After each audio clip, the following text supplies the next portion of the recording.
and I'm excited about being able to greet you today. I'm with St. Mary Excel, and I will be facilitating this meeting, and I'll also be videoing it, so you will see me and then you won't see me. And we're really excited today to present on Louisiana Economic Development's tax incentives.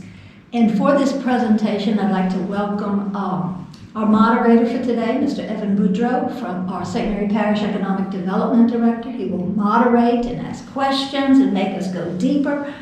And also our technical assistance expert from our local community, a person we all recognize. Our presenter today is Mr. Tim Matte. He comes to us with over 30 years of experience in working with businesses in the area, having a degree in accounting, a certified public accountant, and former mayor of Morgan City. I always like to add that wealth of experience. So we're going to talk about LED tax incentives, and I'll turn it over to Mr. Matte. Okay, all right. And I'm going to lean a bit on Evan and get his expertise in some of these programs. There are a large number of programs that the state offers, but it can be sometimes a little overwhelming to deal through and sort through all the details. And there's a lot of programs that might apply to business in general, and there's going to be some opportunities that are going to be very specific in who it's attempting to benefit. And so we kind of broke them down into to some different categories to kind of run through. And I know it's not in alphabetical order, but we'll start with the angel investor tax credit. I guess that'll be the first one. I personally have not seen a whole lot of that yet. I don't know, Evan, have you? No, it's not very utilized, especially in this area. But honestly, I've seen it really utilized in bigger, more urbanized areas. New Orleans is probably the most well known, as well as Shreveport. Right. But outside of those two examples, it's really not commonly used. Right. Well, what it's intended to do is to provide a tax credit for individuals who might be willing to invest in a business that that is small and just trying to start out and grow. And so if you were in business and you had a great idea and you were able to perhaps convince a local businessman,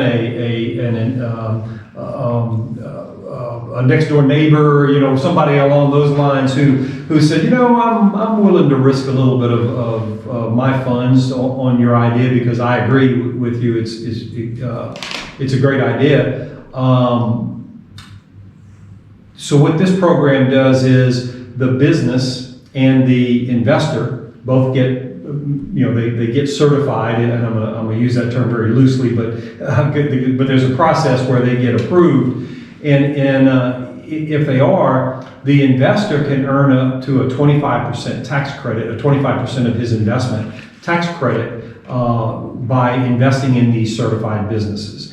And if in fact that business is located in an opportunity zone, and we'll talk about the opportunity zone thing, then that could be a 35% tax credit. Now, these particular credits, these are state credits, okay? So it's about your state income taxes as opposed to federal income taxes. And that's important because, it's going to be an appeal to an investor who's incurring state tax liability. So, not everybody's situation is going to be the same in that particular regard. We're all a little more familiar maybe with federal taxes and federal tax returns and what those rates are, and know that, if I'm successful, I can pay up to 40%, in combined taxes. Well, 35% of that is probably federal taxes, and the 5% percentage points may be the state income taxes. So it'll just apply to the state income taxes, but it's real money, and what it's intended to do is help that individual who they recognize is making an investment in a risky situation because of the nature of the small business or whatever, but can get a pretty big reward from it, because you get the reward of investing in a business, but you also get this tax incentive to help get you there. And so that's the program Evan, I'll let you add to that description. No, Mr. Tim, I think you really hit on the right part when you say the investors investing in riskier businesses. Because I mean, starting a small business, the hardest thing to have is working capital and capital start. This is basically looking at those, high wealth individuals, or really individuals that want to contribute to a small business to grow, to be able to succeed, without having to go through the same process that you would to apply for a bank loan, especially depending on how risky the business is. At the same time, incentivizing those individuals to contribute to that. And I think it's incredibly important for small businesses to look to that source of funding. It's one that's not commonly, explored. I think most people don't, either not aware of it or just go the more traditional routes. Yeah.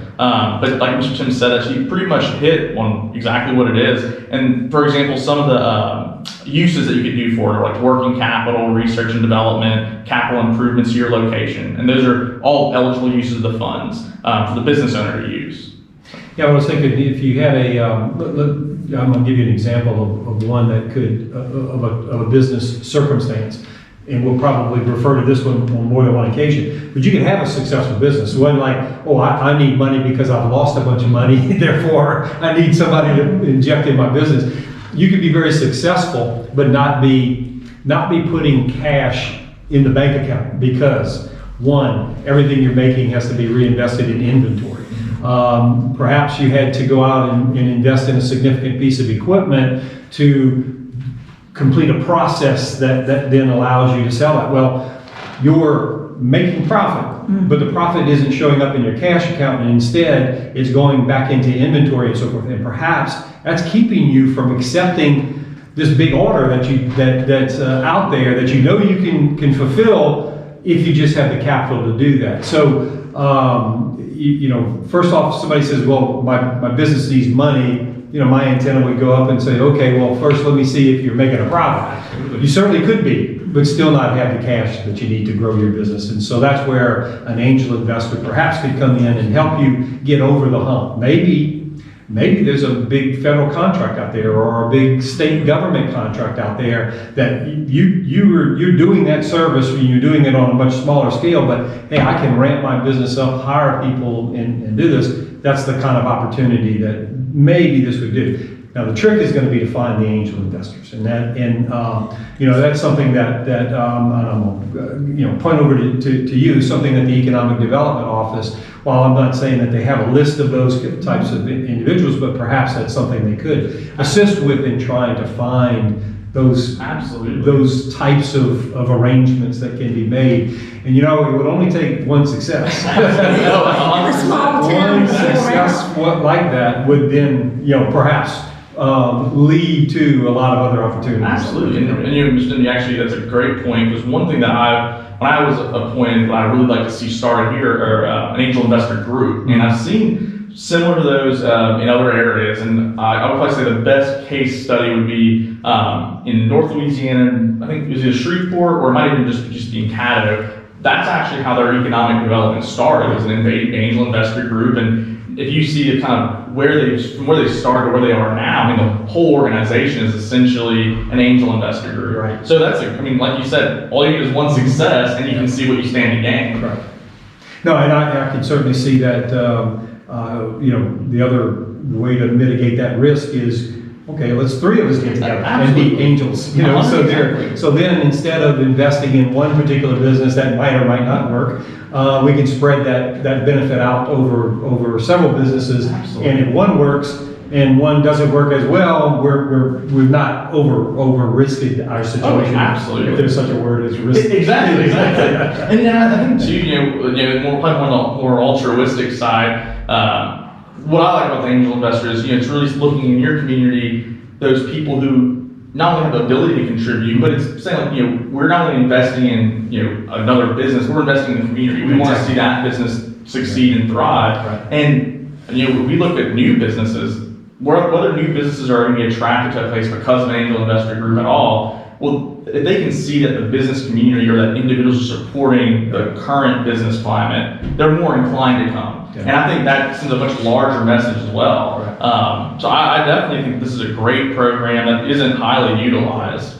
I'm thinking of just another scenario that could potentially lead to something. Let's suppose I had a successful business and I'm, making a good profit, and as a result of that, having a good tax liability. Nothing wrong with paying taxes if you're earning the money. Maybe I've got a supplier that has a really great product, and maybe I see an opportunity to make a lot of money off of that product. Well, perhaps I can become the angel investor for that small business that is going to take me and my business onto another path to additional success. So, you might already have that relationship. You may already be out there. It's just a matter of putting the two together and saying, you know what, I can earn a tax incentive for doing this at the same time, improve my business that way. 100%, actually, absolutely agree.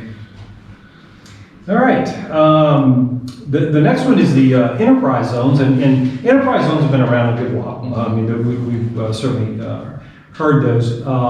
The enterprise zone benefits, and there's a package of benefits that go with it. I think the most popular or the most publicized one are tax credits for new jobs, and many of the incentives that the state of Louisiana offers, and this just makes logical sense, believe me. It's all about putting people to work.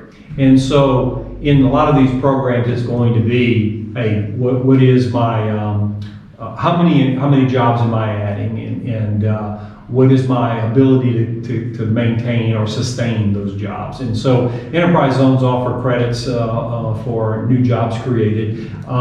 There are some other incentives that go into the enterprise zones, and I'd have to defer. I know there's a list of the census blocks that make up our enterprise zones, but I don't know if you have any general sense of where those are in the state, in St. Mary Parish. Absolutely. Well, actually, last conversation I had with someone from LED is most of Morgan City falls in an enterprise zone. But fortunately, so I'm not sure if this is continued since COVID, but what LED did was when COVID started, they basically said, even if you don't fall in an enterprise zone, you can still, you receive at least the full credit or part of the incentive. Particularly if you're a business that was impacted by COVID. Exactly. And so if you get a restaurant that had to close, yes, that's a prime example, because originally, hotels and restaurants weren't eligible under the enterprise zone incentive, and with COVID, those are probably the most impacted businesses. LED did include that, and as far as I'm aware, they're still allowed to participate. I've not heard when that is intended to, go away. I guess for however long we live with COVID, it'll still be there. So, absolutely.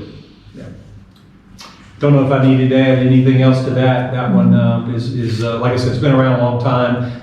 It's always one of those ones that when you're out saying, hey, what are the incentives that might be available to me? You're going to run across the enterprise zone. Worth looking at. Maybe it applies to you, maybe it doesn't. The other one is the industrial tax exemption. And now there we're talking about, when we say tax exemption, we're talking about primarily ad valorem taxes. So that's your property taxes. So the businesses that are going to really benefit from those are the capital intensive ones that have to go out and buy a bunch of equipment or build a facility, a building, land and a building and so forth that would have a decent property tax bite. Additionally, I believe there's a portion of the sales taxes that also can be exempted on the machinery and equipment that you're buying. So I guess my best example for that would be a fabrication yard, a shipyard. We would see those types of entities around here, that would apply for, and if you had any kind of a manufacturing facility, that type of thing, there again, in the industrial tax exemption. And it's a limited time period, and I just know this from reading the paper and particularly the business news. Some of these industrial tax exemptions, though, can be either renewed or the business reinvest. So let's say it lasts for 10 years. I think it's kind of the typical scenario. You get a 10-year property tax exemption, and that property goes on the rolls at that time, and you start paying the ad valorem tax that would be related to it. But maybe at that time you need to replace that machinery or put in some new machinery or let's say you had one line, say you were a manufacturer and you had one line that was making a particular product, well, by 10 years, my business has grown out, I need a second line. You can actually apply for to renew that industrial tax exemption on that second line and earn that and continue to earn that. It's all about those items relating to jobs. Absolutely. That's what it's about. Yeah, and the only thing to really add is really, I guess, the biggest changes that have happened in the last 8 years or so was, so originally before 2016, I believe, basically it was 100% tax exemption, and it was decided by the Board of Commerce and Industry at the state level. Well, when Governor Edwards was elected and came into office, he instituted an executive order that basically limited the exemption to an 80% for a 5-year term with a 5-year exemption at 80%. The biggest change other than the exemption amount is now the local governments have to also approve the exemption as well. So basically the process, you apply for the application, Commerce and Industry Board approves it, then it goes to Parish Council, School Board, Sheriff, and if it falls on the municipality, the City Council. Depending on the exemption, I mean, they really vary, but I mean, for the most part, I would say that it's seemed pretty lucrative for most manufacturing companies. In St. Mary, the ones that Mr. Tim mentioned, the shipyards, carbon black plants, those are the ones that absolutely go for it because their improvements are significantly expensive. And I mean, if you're looking at the paper too, they do draw some level of controversy. It really just depends on the jurisdiction. I would say that this one definitely is one of the more sought after ones, even though it is a credit, not a rebate. But it's pretty straightforward. If you manufacture anything, you can qualify for this. I guess the biggest disclaimer would just say, when we do an economic impact analysis, my office will do that once we receive the application. And basically, I like to recommend businesses to say, the ITEPs, the process, it's worth it if it's a pretty decent exemption. I mean, I would say if it's not super large and there is that job creation component as well. And because this one is so sought after, the state does monitor that. So if the business is not in compliance, the business not only lose that exemption, but has to repay that exemption amount. So that's probably the biggest factor to keep in mind is that job